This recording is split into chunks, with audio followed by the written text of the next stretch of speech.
사도행전 23장입니다. 사도행전 23장 11절부터 13절 말씀입니다.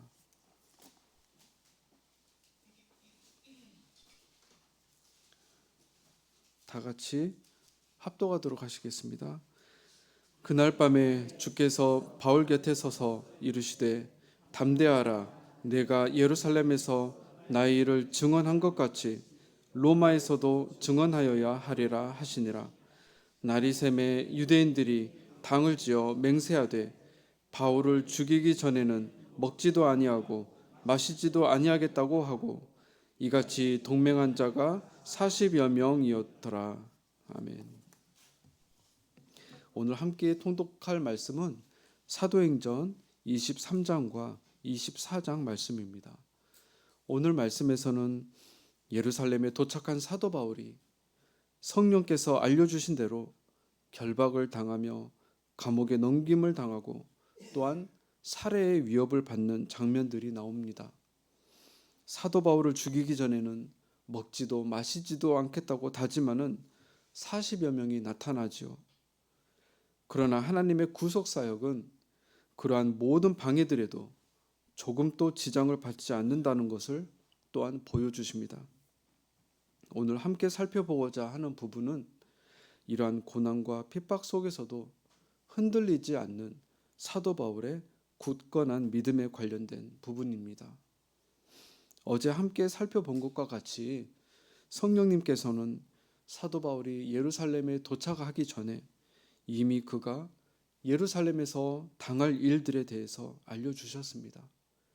그러나 그와 함께 또한 매 순간 사도 바울로 하여금 성령의 메인바 되게 하셔서 여러 제자들과 예언하는 자들의 만류가 있었음에도 불구하고 담대하게 사명을 붙잡을 수 있도록 또한 힘을 주셨습니다. 여기에서 잠시 살펴볼 수 있는 것은 예언의 은사 그 자체가 중요한 것이 아니라 그 예언을 어떻게 해석하고 적용하는가가 더욱 중요한 것 같습니다. 그 예언을 듣고 우리의 육신의 안위에 초점을 두느냐 아니면 여전히 하나님의 뜻이 이루어지는 것에 중점을 두느냐 하는 것입니다. 이를 통해 정반대의 적용이 나타날 수 있음을 보여주십니다. 사도 바울은 하나님의 뜻이 이루어지는 것에 더욱 우선순위를 두었습니다. 내가 비록 생명의 위협을 받는다 하더라도 하나님의 뜻이 이루어지는 것에 초점을 맞춘 것입니다. 이것은 우리 인간의 연약함을 뛰어넘는 철저히 성령의 메인바된 모습이었습니다. 실제로 사도 바울이 예루살렘에 도착하자 예언대로 결박당하고 생명의 위협을 받게 되었습니다.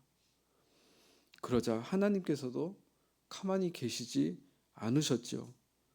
오늘 본문 말씀에서와 같이 담대하라, 예루살렘에서와 같이 로마에서도 복음을 전해야 하리라 하시며 사도 바울이 계속해서 견고한 마음으로 사명을 붙잡을 수 있도록 끊임없이 힘을 주시며 동행해 주시는 것입니다.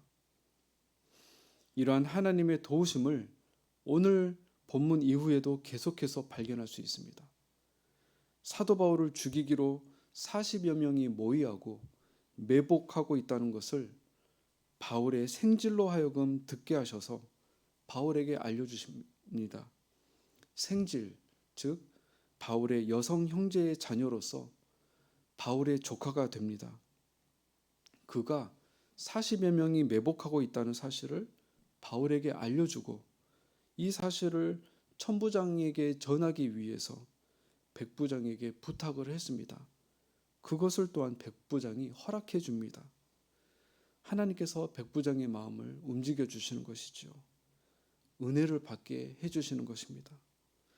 또한 그 소식을 들은 천부장 역시 사도 바울을 보호해 줍니다. 사도 바울 조카에게 그 사실을 자신에게 알렸다는 것을 아무에게도 말하지 말라고 하면서 그 밤에 즉시 사도 바울을 총독이 있는 가이사라로 호위를 붙여서 보내주는 것입니다. 사도행전 23장 22절에서 24절 말씀 제가 빨리 읽어보도록 하겠습니다. 이에 천부장이 청년을 보내며 경계하되 이 일을 내게 알렸다고 아무에게도 이르지 말라 하고 백부장 둘을 불러 이르되 밤 제3시에 가이사라까지 갈 보병 200명과 기병 70명과 창병 200명을 준비하라 하고 또 바울을 태워 총독 벨리스에게로 무사히 보내기 위하여 짐승을 준비하라 명하며. 제3시면 현대 시간으로는 저녁 9시가 됩니다. 적들이 미처 알지 못하도록 보병 200명, 기병 70명, 창병 200명, 총 470명이나 되는 적들의 그 40여 명의 무려 10배가 넘는 군인들로 보호하는 것입니다. 심지어 사도 바울을 태우고 갈 짐승까지 준비해 줍니다. 죽음조차 각오했던 사도 바울이 한편으로는 위로를 받지 않았을까 하는 생각이 들었습니다. 그리고 로마에서도 복음을 전해야 하리라 하는 하나님의 말씀이 이루어지는 것을 생생하게 보고 있는 것이죠. 환난 속에서도 하나님의 역사하심과 도우심이 있다는 것을 경험하게 됩니다. 다음 장 24장을 보면 유대인들이 더둘로라 하는 굉장히 유능한 변호사를 데리고 가이사라까지 와서 사도 바울을 고발함에도 불구하고 벨릭스 총독 역시 사도 바울을 보호해 줍니다. 비록 구류 상태이긴 해도 사도 바울이 자유롭게 친구들을 만날 수 있도록 또한 배려를 해줍니다. 사도행전 24장 23절 말씀만 좀 보면 백부장에게 명하여 바울을 지키되 자유를 주고 그의 친구들이 그를 돌보아 주는 것을 금하지 말라 하니라. 이 모든 것들은 당시 바울을 죽이려고 했던 40여 명의 자객들로부터 안전한 보호막이 되어 주는 것이었습니다. 죽으면 죽으리라 결단의 순종을 보인 사도 바울에게 하나님의 역사하심과 인도하심을 계속해서 보여주고 계십니다. 우리가 사명을 쫓아 나아갈 때 실은 환경과 조건을 많이 살펴볼 때가 많은 것 같습니다. 저 역시도 그랬던 것 같습니다. 이것은 인간의 죄성과 나약함 때문일 것입니다. 하나님을 향한 신뢰와 믿음의 부족이 되는 것이지요. 그래서 늘 성령의 메인바 되는 것이 너무나 필요한 것 같습니다. 사도 바울이 지속적으로 성령의 메인바 되어서 하나님의 인도함을 받았던 그 성령의 충만함이 절실한 것입니다. 여건과 환경을 뛰어넘는 순종, 오직 하나님께서 주신 말씀을 생명보다 더 지키는 그 모습이 우리 가운데도 있기를 소망합니다. 그 속에서 우리가 알지 못하는 크고 놀라운 하나님의 섬세한 인도하심과 보호하심을 체험하는 우리의 삶이 되길 또한 소망합니다. 말씀을 정리하겠습니다.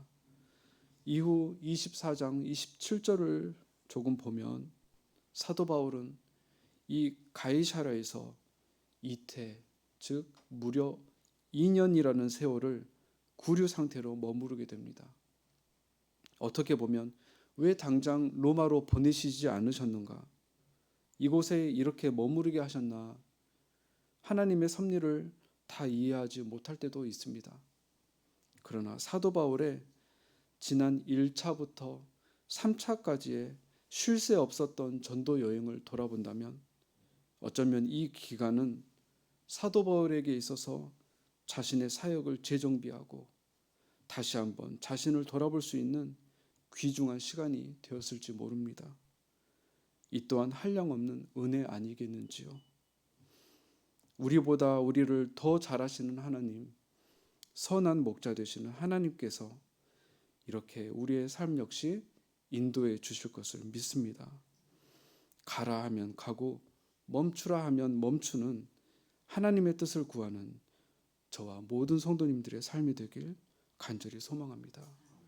기도하시겠습니다.